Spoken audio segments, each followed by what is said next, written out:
can stop me now.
past 5 years, we have witnessed the birth of countless excellent teams and players in all 5 major regions.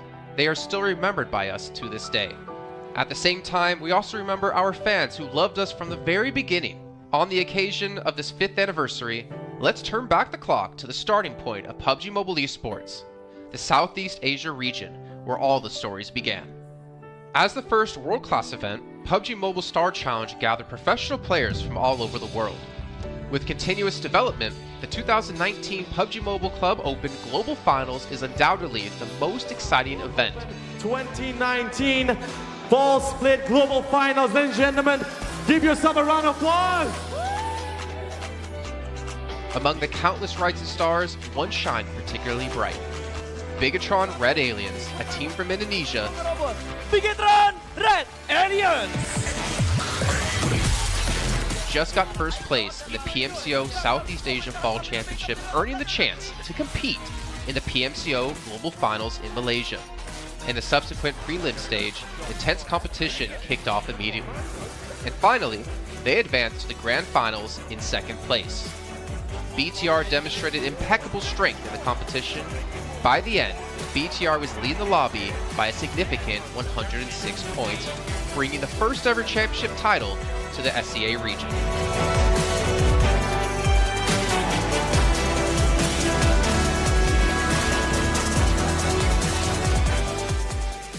Di saat itu siapa yang nggak kenal dengan nama Bigatron gitu? Tim yang punya segudang prestasi, mereka juara dunia di PMCO Global Finals tahun 2019. Mereka banyak banget melahirkan pemain-pemain berbakat, Zuxi, Luxi, Ryzen, Microboy.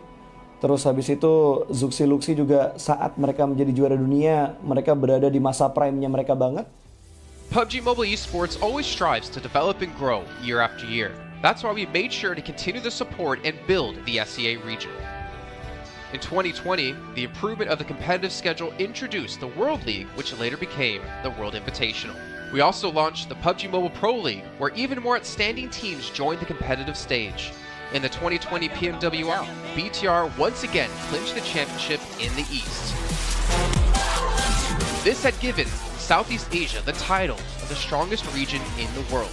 They hoped to continue their legacy at the PUBG Mobile Global Championship, the pinnacle of PUBG Mobile Esports. However, BTR was not able to repeat the performance from the previous year. Two teams is going to get goal this round. Winner, chicken dinner. Nova XQL. With the rise of Team Nova, countless brilliant moments were had, but this also left many players with regret. After BTR Red Alien won at the Global Championship in Kuala Lumpur, we thought C region was the best. We thought nobody could beat C region except maybe RRQ Athena, maybe Illuminate the Murder, maybe Mega Conqueror, but C region was the best at the time.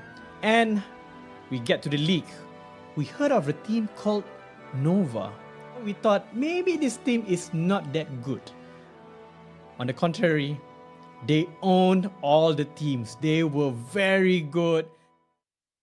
Let's move forward to the year 2021. With continuous efforts, more teams and players joined the Pro League. For example, Xavier, who placed 3rd in the 2020 PMWI East League, also secured 2nd place in the PMGC East League. FaZe Clan also made their debut on the world stage.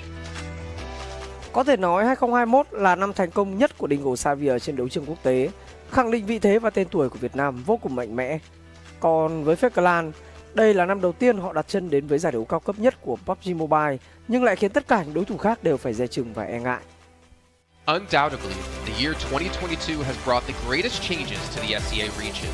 Vampire Esports emerged, dominating 2022 PMWI, winning both the main and after-party tournaments, while also setting records for most chicken dinners, most eliminations, and more. They were not only facing competitors from the SEA region, but from all over the world.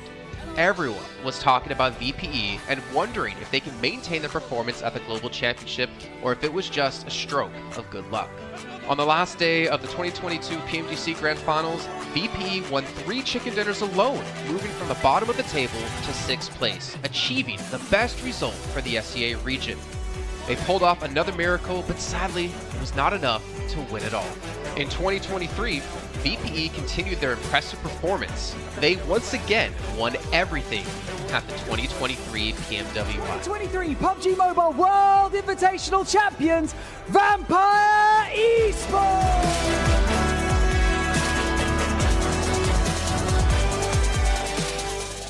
ก็ย้อนกลับไปในปีที่แล้วนะครับเอาจริงก็ผมมองว่าน่าจะโอ้โหไม่มีใครที่จะมองว่าทางฝั่งตัวแวมไพร์จะซักเซสได้ถึงขนาดนั้นนะครับเพราะยุคนั้นเหมือนทุกคนจะโฟกัสไปทางฝั่งตัวอินฟินแล้วก็เฟซแคทที่มีแบบว่าผู้เล่นดังๆนะครับแล้วก็ถ้าจำมันได้เหมือน PMGC ปีล่าสุดมากินไก่แบบเบิ้ลติดกันในวันสุดท้ายเหมือนเอาจริงน้องๆก็เคยบอกเลยว่าเฮ้ยเราเครียดกันไปหรือเปล่ามันเป็นตัวเองดีกว่าเล่นแบบปล่อยจอยได้แบบจอยเลยสุดท้าย3จะติดจบอันดับ6ของโลกซะอย่างนั้นนี่นะครับแวมไพร์สปอร์ตเชื่อจัด But don't forget, Alter Ego, an Indonesian team, showed a very strong performance by winning the Super League twice.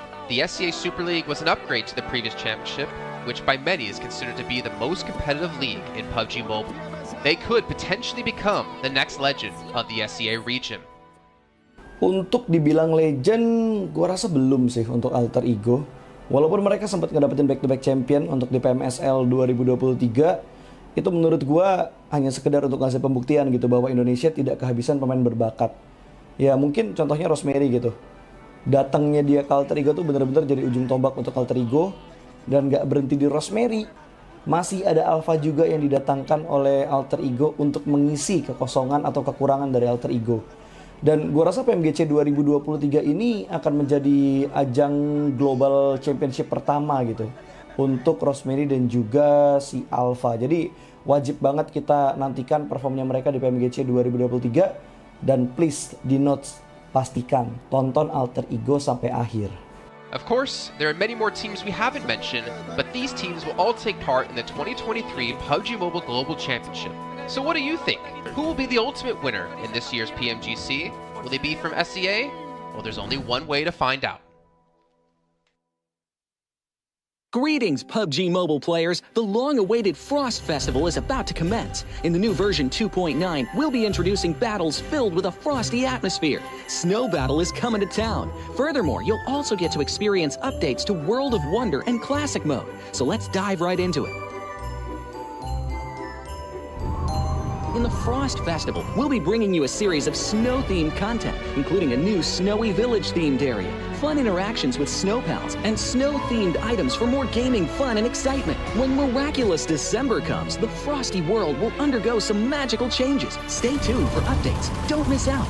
First, let's take a look at the new themed area, Snowy Village. The village covers a wide area of 280 by 150 and has loads of supplies. It's located near Stalber in Erringdale, Iceborg in Livik, and Goroka in Vikendi. In addition to the buildings on the ground, the underground area of the Lucky Ice Tower is also worth exploring. Make use of the two-story layout to experience a completely new battle experience. Sound the bell in the Lucky Ice Tower, and you can even summon rewards. Additionally, the village also has a snow rail, which can help you quickly move around and gather supplies. It allows you to navigate flexibly between different areas of the village and also swiftly relocate to advantageous positions during battles for your team to counterattack more effectively.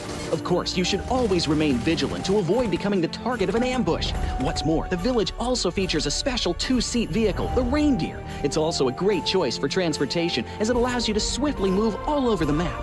For intense battles, we've also prepared festive and practical battle equipment for you, the Snowball Blaster and Snowboard. The Snowball Blaster can be used in many ways and has loads of functionality. When you aim it at the ground or a building, it can create a snow pile cover for you. When used on enemies, you can temporarily transform them into lively snow pals to restrict their movement. When facing bodies of water, you can use the Snowball Blaster to freeze the surface so that you can walk on it. It's definitely a practical yet entertaining weapon.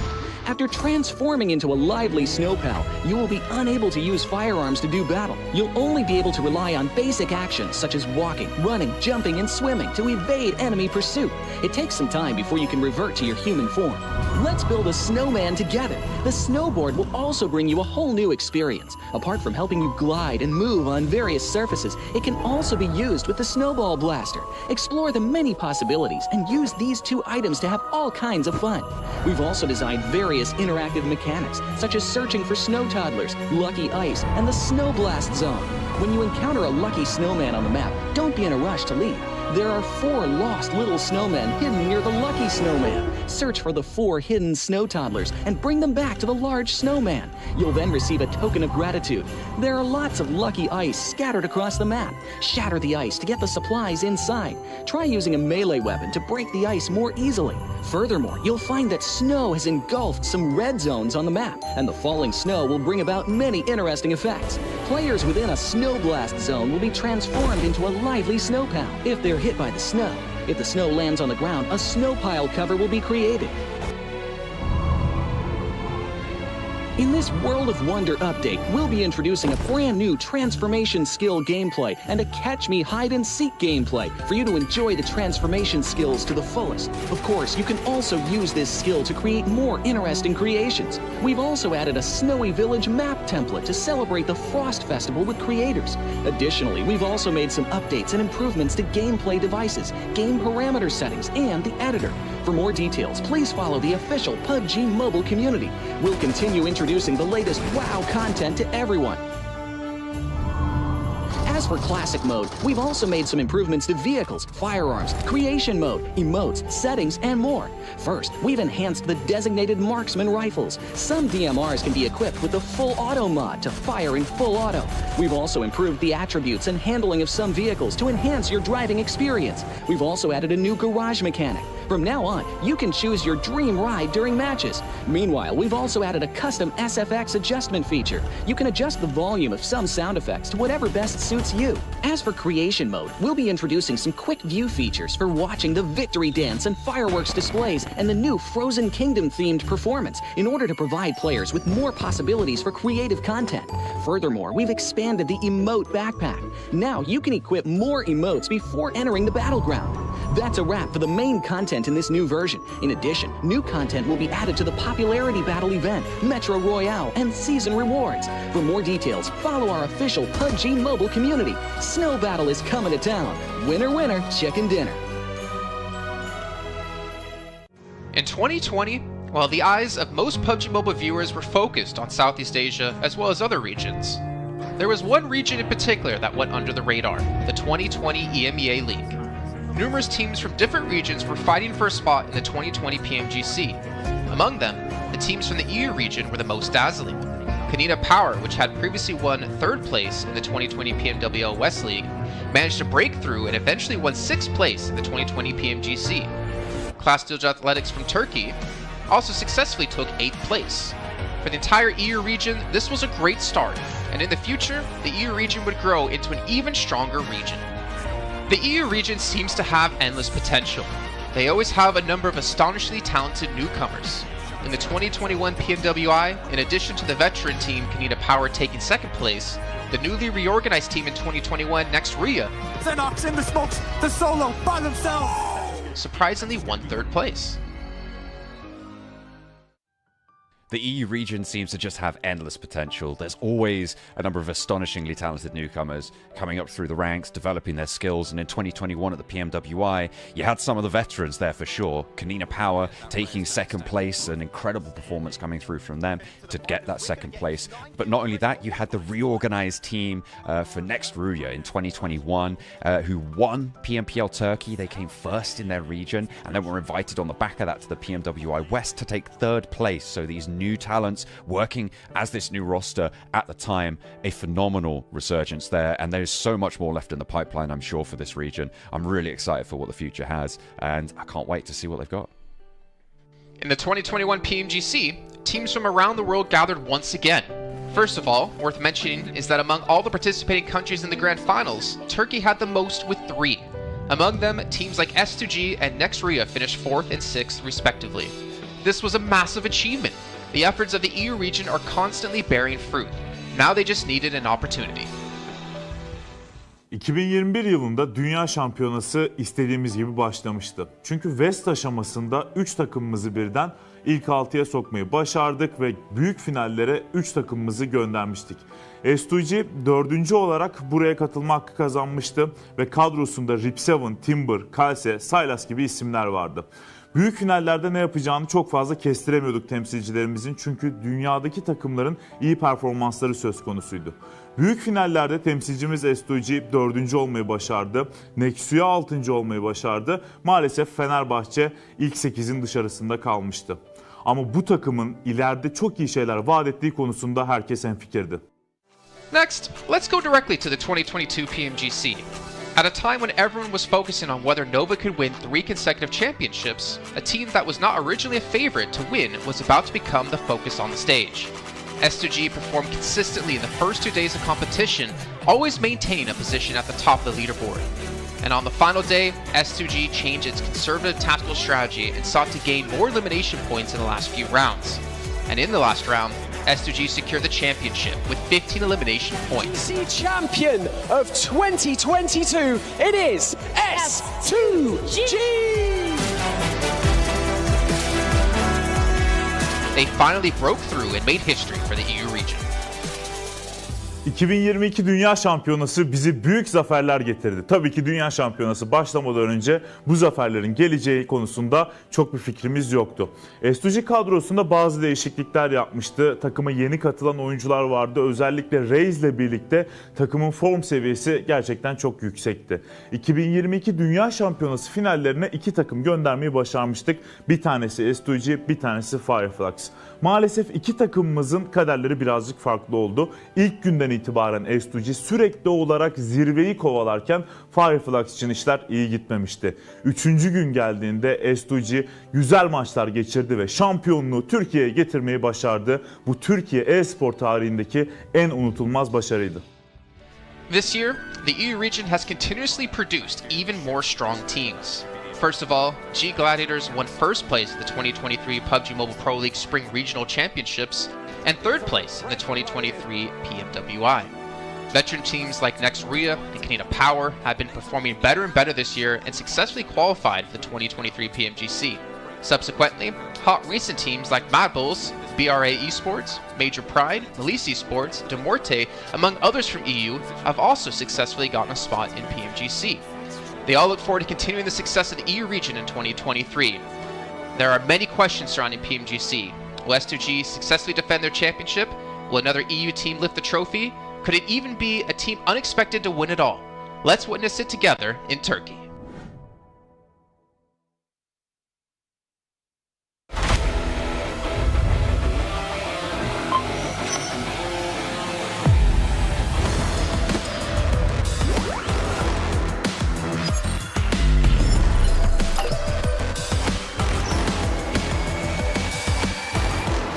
Gold Investigator.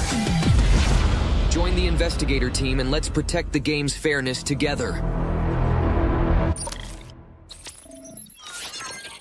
2023 Popularity Annual Gala event tutorial. Hey there, welcome to the 2023 Popularity Annual Gala.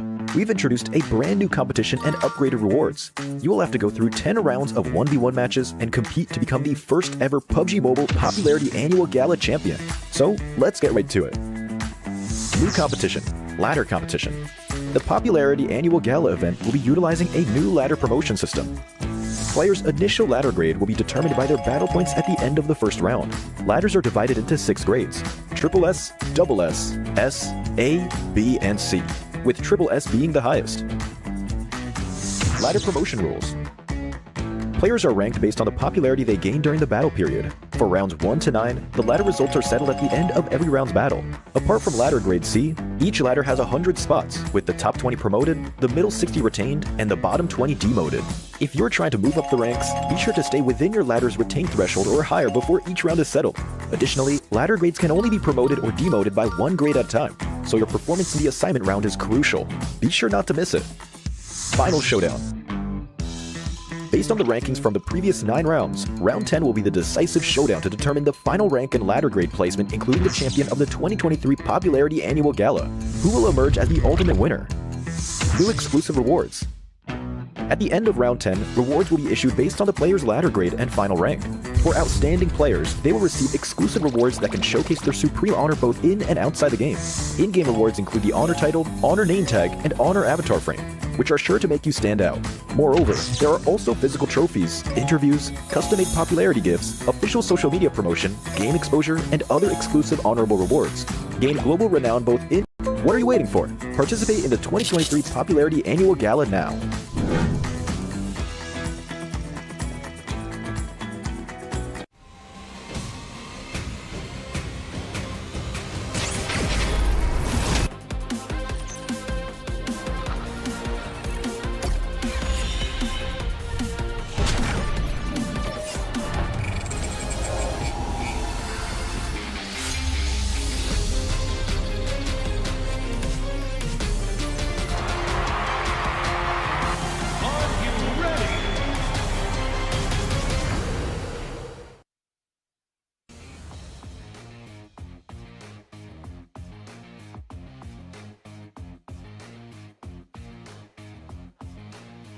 Welcome back to the PMGC 2023, and this is going to be the last chance stage here.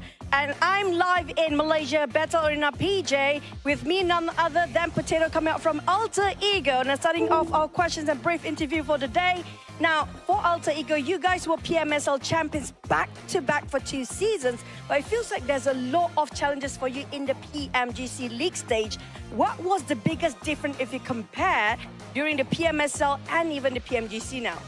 Oke, jadi buat Alter Ego sendiri, kalian itu back-to-back champion di PMSL dan sekarang kamu berada di survival stage PMGC. Jadi apakah perbedaan di antara PMSL dan PMGC itu sendiri? Oke, kalau perbedaannya menurut kita sih dari segi adaptif di tim-tim global ini ya. Karena dari segi adaptif atau adaptasi mereka sangat-sangat kuat lah. Jadi mereka nggak ada patokan mau gameplay gimana, jadi mereka menyesuaikan dari segi gameplay. Okay, if you ask me the difference between PMSL and PMGC, most of the team at this PMGC, they know how to adapt with the situation. They don't have like one specific play style or they want to play passive or aggressive. No, they're not doing that. They just adapt with the situation and improvise from there. So I guess that's the biggest challenge for them as well then. And now, based on yesterday's matches, are there any adjustments? Since today is your last day playing as well, you have to wait for tomorrow. Will there be any adjustment for your team to just make it for the next stage and get a better result? Oke, jadi buat hari ini adalah hari terakhir buat Alter Ego sendiri. Apakah menurut kamu sendiri ada sesuatu lah yang kamu ngerasa bisa nggak kamu lolos ke survival stage nanti gitu? Apa yang kamu harus lakuin buat kamu lolos ke survival stage? Apa yang harus kita lakuin sih pastinya lebih ke mematangkan kesalahan kemarin ya. Jadi kita belajar banyak dari kesalahan kemarin. Kita benar-benar adjust lah untuk hari ini karena hari ini kita terakhir bermain dan grup green besok masih grup red dan yellow masih bermain. Okay, so for me from Alter Ego, we want to do our best. We already touch up our mistake. We already learned from the past, and yes, of course, today group green and versus red, but then red is gonna play in tomorrow. So I think we're gonna perform really well so that group red is not gonna qualify easily to the last chance. Now I'm gonna touch that for a bit more. Since you mentioned about your mistakes yesterday, and it's so hard to actually identify your mistake in a very short time, can you state out some of the mistakes that's quite major for your team? Ya, kamu ngomong-ngomong, kamu ada ngomong tentang permasalahan yang terjadi lah, mistake-mistake yang terjadi. Bisa nggak kamu cerita sedikit aja, apa salah satu contoh mistake-mistake yang terjadi di kemarin hari? Mistake yang kemarin terjadi sih kita belum expect sama keisengan Semnan ya. Jadi benar-benar dari semua map kita benar-benar deket sama dia dan lumayan mengganggu gameplay kita lah. So the things that I don't expect is the playstyle from Sem9. So that's the mistake that we learned back then is because of our drop spot in every map is quite near with Sem9, and yeah, we don't expect these things gonna happen, and yes, they give us so much trouble. I mean, that's the unexpected to be happening on the global stage, definitely now. You mentioned about Sem9. Are they one of your greatest threat when it comes to this stage, or will there be somebody else so far? Kamu ngomong Sem9 nih, kamu mention Sem9. Apakah Sem9 itu salah satu tim yang kamu ngerasa PR terbesar kamu, ataupun ada tim-tim yang lain? Enggak sih. Karena emang kemarin iseng aja, kita nggak expect dia bakalan main se-iseng itu. Okay. So basically, it's not really Sem9 is our biggest threat, but then we just don't expect they're gonna play like that. Okay, so we might have more surprises for today, by the way. With tight points among the teams, and you still have a great chance to make it to the last chance stage. What's your focus to improve your rankings since today is your last day? And what do you think is the most important outcome for today's games? Okay, jadi kalau kita lihat dari point system, poin kalian itu tidaklah terlalu jauh untuk kamu lolos ke ke last chance. Jadi, apakah fokus terbesar yang kamu mau fokusin hari ini supaya kamu bisa lolos ke last chance? Kita lebih ngemaksimalin tiap game sih. Jadi kalau tiap game kita mendapatkan hasil yang bagus, poin juga bakalan ikutan bagus juga. Jadi kita fokus game per game. Okay, so basically we're gonna focus on each game. We're gonna focus on our first game first. It's because of I believe if we focus on each game, the point will come afterward. So we're just gonna do our best in every single map so that we're gonna maximize our point. I agree. It's one step at a time, one thing at a time as well. But we're done here on stage live. We're going to toss it back to the casters. Good luck, all the best for all the teams out there competing, especially when it comes to Green Group. Today will be the last day performing, and the next day they have to just wait it out. We're just going to toss it back to the casters. Casters, take it away.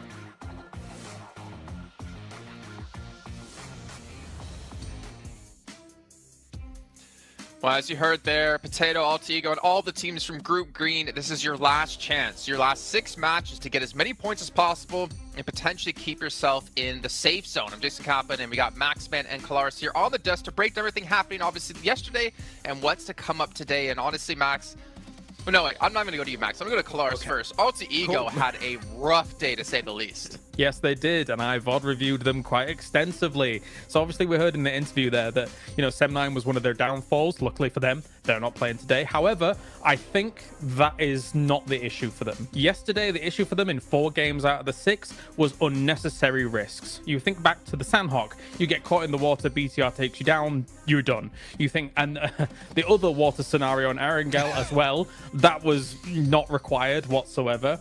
The first game on Erangel, where they're coming late to the circle, they're trying to go for a central spot. You're too late. Try and play edge instead. Again, another unnecessary risk.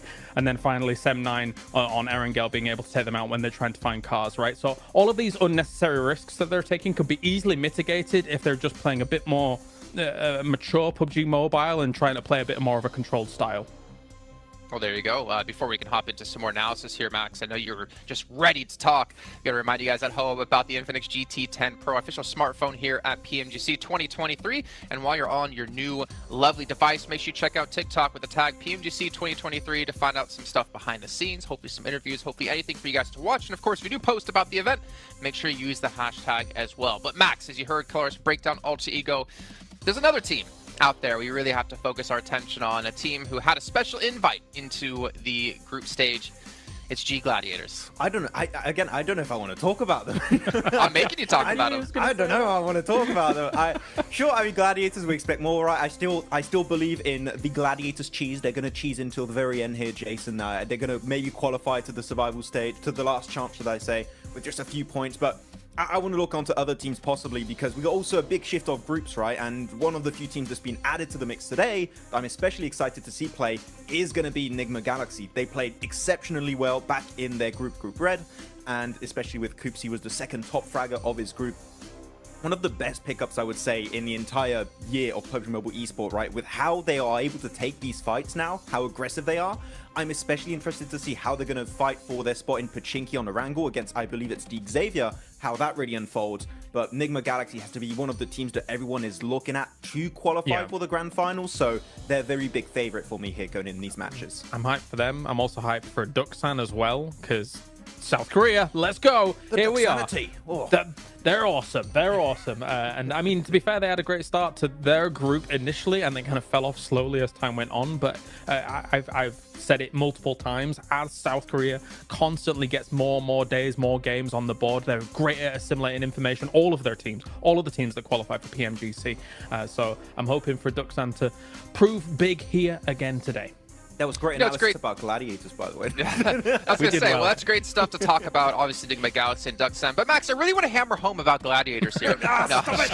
My attention actually are over towards potentially Inco Gaming, because obviously they've seen their brethren teams of Alpha 7, of Loops, of Influence Rage perform pretty well. I'm curious to see if they can rise up and be another Brazilian strong power team.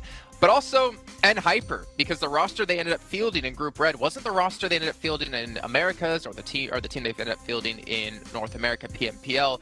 I mean, to be fair, GFen on the roster was surprised to see them do so well in the group, considering GFen's kind of been out of the team for a while now. But they have, I guess, a lot of pressure coming their way from North America in general, considering they're our only representative. And I don't know. It's going to be tough, man. That's all I can say. I know that Zifan is watching a lot of, doing a lot of viewer parties, watching a lot of the different regions. So I think that might have helped out, actually, because he knows kind of what to expect in these matches against all these different teams, how they're going to rotate, and how these matches are going to be unfolding. So maybe that has been helping them out quite a bit. But it can't help you against the domination of Brazil right now, because Influence Rage are just running away with it. And as you said already, talking about Inco, Jason, they have already played at this stage. Nenebich in particular, one of my favorite players of the region, that I would like to see them potentially climb up. But that would be too many Brazilian teams almost in the grand finals. There can't be all of them. That's not possible. Or could it? I don't know. Yeah, we'll see. Obviously, still a lot to come up down the way. But we can see a comparison here of Mad Bulls up against Enigma Galaxy. And Mad Bulls obviously struggling when it came to placement points, able to put up a ton of eliminations and obviously double chicken dinners as well. We could see just obviously the performance when it came to group stage quite different when it came to eliminations.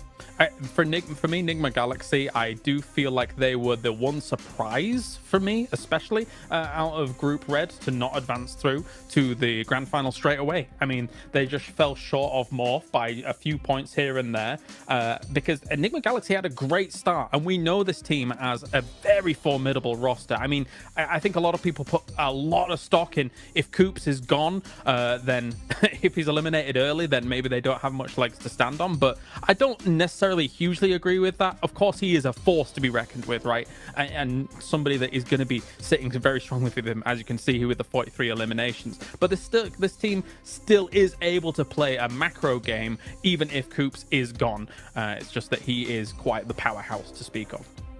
I mean, thinking back to PMWI, Max, we did see Coops kind of be similar to Nomi, similar to Matic. He was kind of off by himself, but also the funny thing was he was the tip of the spear, it seemed, in most parts. He would be like the first one across the rows to get position for his team, but he'd be so confident and so successful to be able to do that it allowed Enigma Galaxy to kind of adapt their style quite a bit to how Coops can perform to his best. If you're Enigma Galaxy, you don't need an IGL. You just need to, Coops is engaged, we just follow Coops.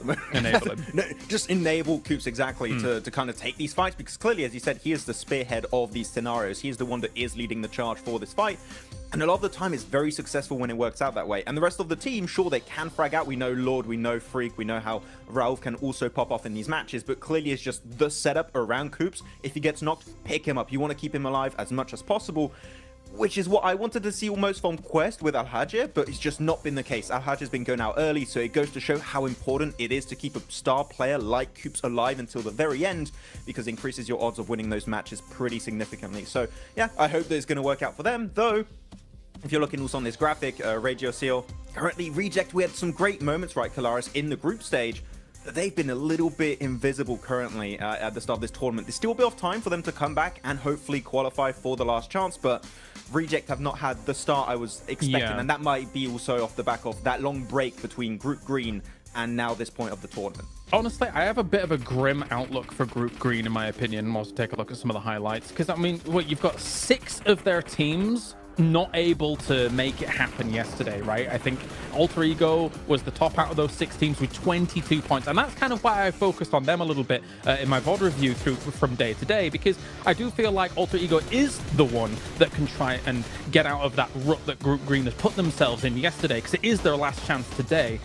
So much so that I do believe that Alter Ego will make some big changes coming in today. Like, for example, I think that they're going to go north on Sandhawk, because Hyper goes down towards Camp Charlie, which was a backup drop since they moved away from that northwest island, for example. So we'll see if that actually pans out here today. But yeah, I think they've got a tall mountain to climb as Group Green today, for the most part. I will say this, I'm 100% in agreement with you, Kalaris, but one thing we can't forget about is that the difference between 16th place and 8th place is 15 points. Now, obviously, if you're Melissa in the situation, that's over doubling your points, but it's not that big of a gap at the moment, so it's really going to come down to those potential 1, 2, 3 points. That means whether you're into the last chance or your unfortunately PMGC run will be done. So it's still extremely close, but yeah, it is kind of eye-opening, Max, as we look at Group Green just struggling down towards the bottom of the leaderboard. Yeah, actually, I got a few numbers right now. Group Yellow, on average, have 40.5 points. Group Green have 26.3. So there's a pretty significant disparity between the teams that are between these two groups. It is going to be a bit rough. There's room for them to, of course, catch up here, but as we know, for the survival stage, it's only 2 days. The team of Group Green only have 6 matches remaining to have an impact on the leaderboards. And after, I think, Kalaris in esports, this is always the worst scenario to be in.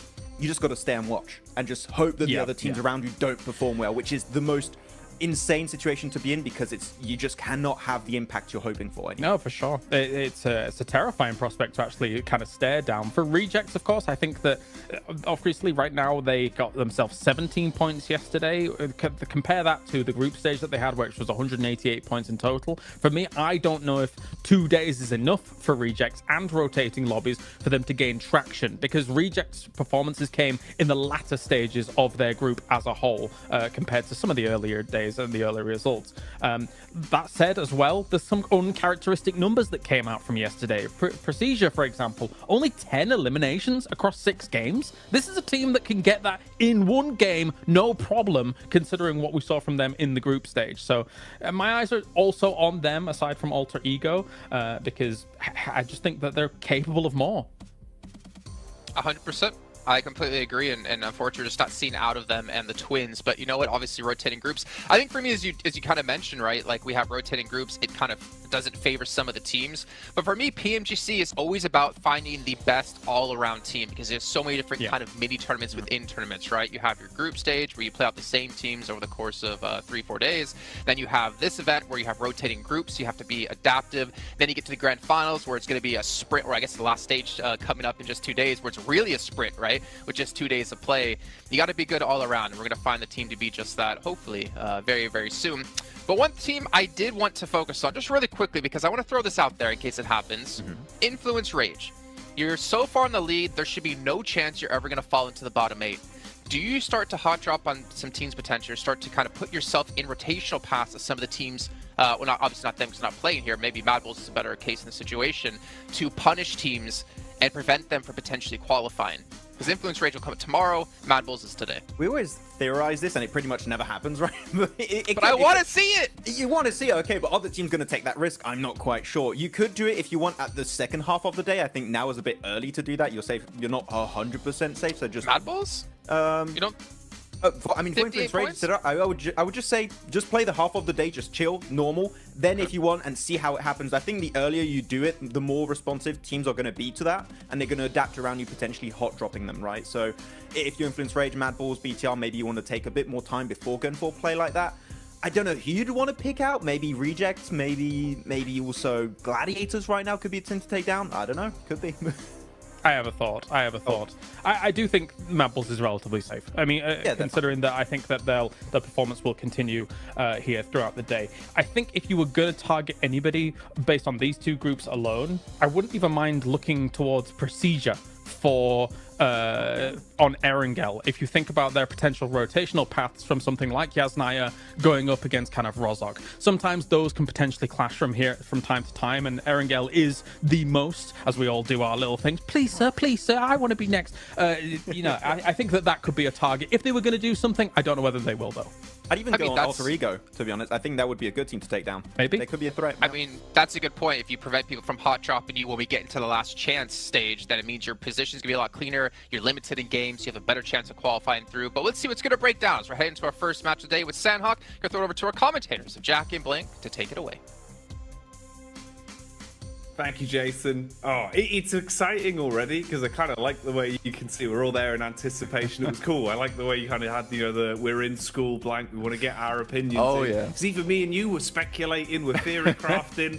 It's sick, man. This week's going to be so damn good. Like, the quality of games yesterday was great. If that carries on, I'm living for it, Blank. Yeah, I mean, we were having a little chat behind the scenes there. I mean, to be honest with you, there's a lot to talk about here. You know, you have some of these groups here that are now playing their last day. It's Group Green. This is their final day today before we head in towards tomorrow.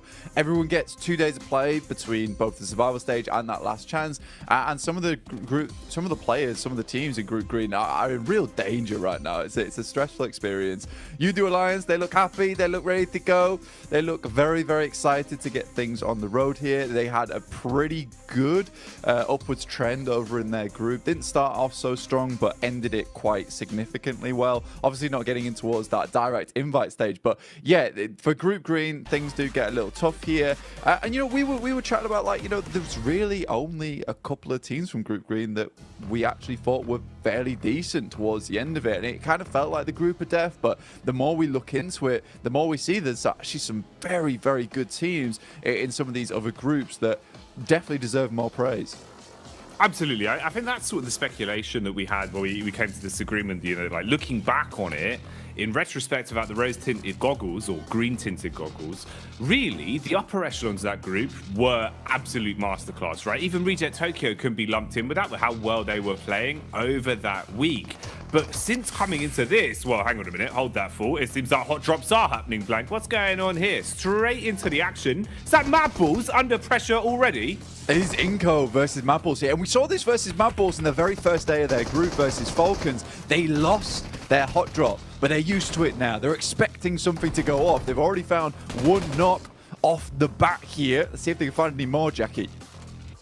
How far can they go with this then? Fleek getting the reload off instantly, trying to assess the situation. Now, Mad Balls always feel like they were hit with pressure on Sanhok. Even back in regulation of Group Green, they were being tested for control.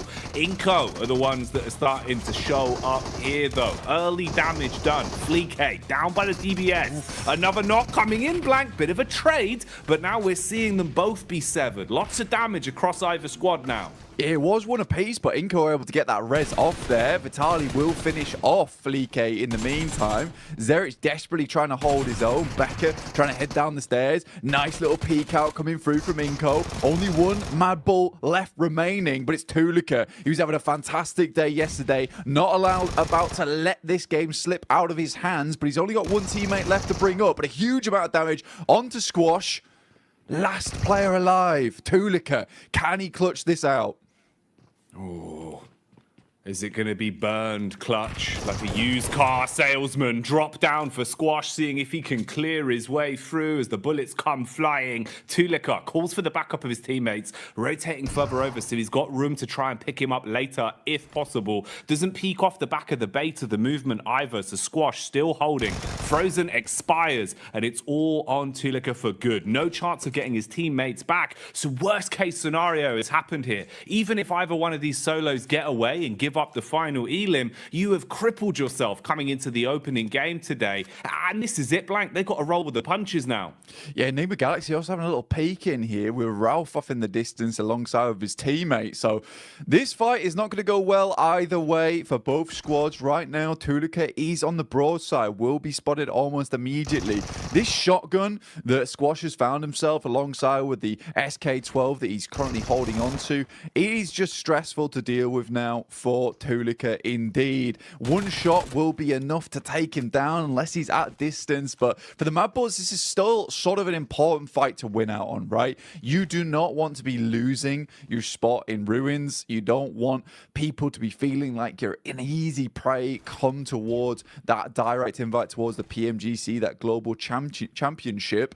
So for anyone watching, all the other teams are already qualified. You know, Mad Bulls having to put on a bit of a performance here, a bit of a display.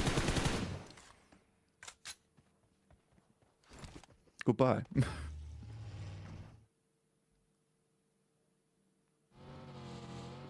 And with that, Tulika will move onwards. Ralph takes out the final player there from Inco. Difficult stuff ahead now for Tulika himself. Be moving forward here, Jackie. Oh man, that is a rough way to start this off, Blank. You know, we're coming into it thinking that we have time to speculate, give a bit of a lay of the land, if you will, for our viewers at home. We got Jason's favourite, just what he ordered, you know, fresh from the oven there, the hot drop specialty.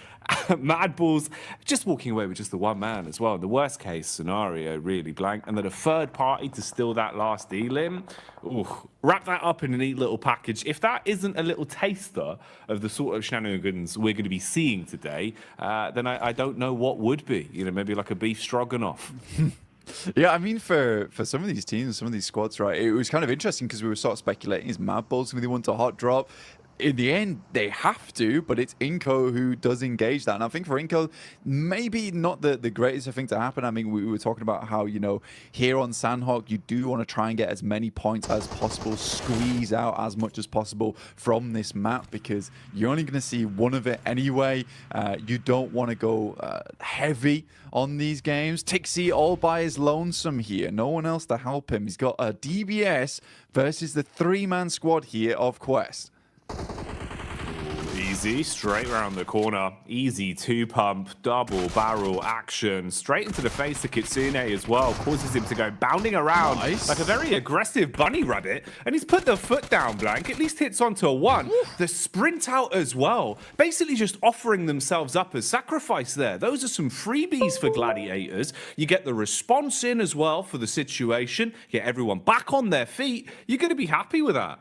Yeah, you got to be really, really pleased with the fact that Tixie's able to hold his own on this compound. It is typically where Tixie does play as well, over towards this eastern side, able for the rest of the team to get over towards him as well. And I think that is nice. That's a nice regroup coming through from Gladiators. A lot of times they've been fairly slow on that approach. If one player is all on his lonesome, backup doesn't come half as quick enough a lot of times. So for Tixie, he is thanking his teammates, clapping them on the back there. That is a very, very pleasing result for Gladiators. Not so much for Quest, currently on 13 points. It's not really looking too good for this team, even after the absolute mad plays we saw from Al Haji yesterday. I don't know how much further Quest is going to be able to get into this tournament, but I think next year is going to be a really good year for Al Haji, no matter what team he's on. I think they've done well, at least in kind of winning the hearts of the fans a little bit as well, with the time we've seen from them on camera, the way they've come across in their interviews, and the resilience we saw, at least in regulation, back in Group Green, right? You know, for them to actually fight through and even still be in the tournament in a position where we can still be talking about them right now, Blank, at least for me, was impressive. It just felt like there was a little bit of room for them to get another step forward. It's a shame how some of the games have gone for Quest, especially yesterday. It was rough. It was raw. Misery back on screens here, though. Evos instantly aggressing, looking to try and build themselves a few points on this one. Misery got the early knock off with the UMP. Redface and Co now moving in to clear out the upper compound as well, and flushing their way through anyone that dares to peek into them. Yeah, it's a nice little fight there from Pasija Evos versus N-Hyper, leaving them down to one player now. And I think for Pasija Evos, this is very well set up. Yesterday didn't look too great for Pasija Evos. I mean, they were doing extremely well over in our group stage, but kind of fell off just a little bit there towards our first day of play for Group Green. 21 points, though. It's not terrible. It's not ideal either, but it's good enough. Pasija Evos, it is just Misery now, coming up against some of the players here from NASA. Xenox will open things up. What more can he get done? Bullets down range early on. It's good high ground, good position to be in. They've got a great understanding of where exactly they could be potentially fought from. Bit of a move on the go here as well, as we see the rotation from Evos off the back of their cleanup. Now finding a bit of a safer compound to play in, but they've been startled, detected from across the road. We're lying in wait. It's Melise of all squads. Hit and miss yesterday, Blank. Honestly, to be fair with you, mate, I feel like we saw a truer test of them, at least in Group Green. You know, from what we saw yesterday, it felt like they were struggling a little bit. Even CEO later, there were times where it felt like this guy was a bit of a one-man army. I don't feel like he was as quick to the mark yesterday. I'm hoping, obviously, with a day of rest, you've come back in a little bit more fresh-faced today. Would like to see some improvements from them today.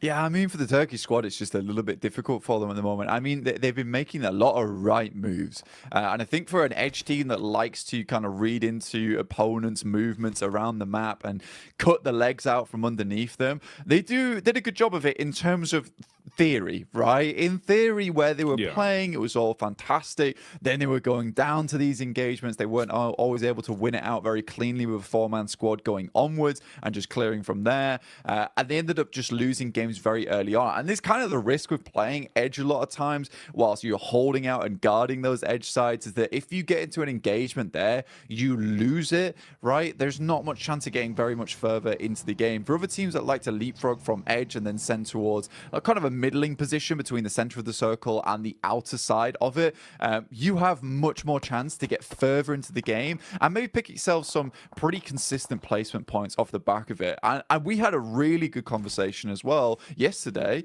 or even this morning, actually, bloody hell, mixing up my time zones. It's all going so quickly right now, where we were talking about, look, some of these teams yesterday just came out absolutely swinging, and I think in this format you have to, whereas other teams sort of got in their own heads a bit. Yeah, that was one of the big focal points we were kind of sort of umming and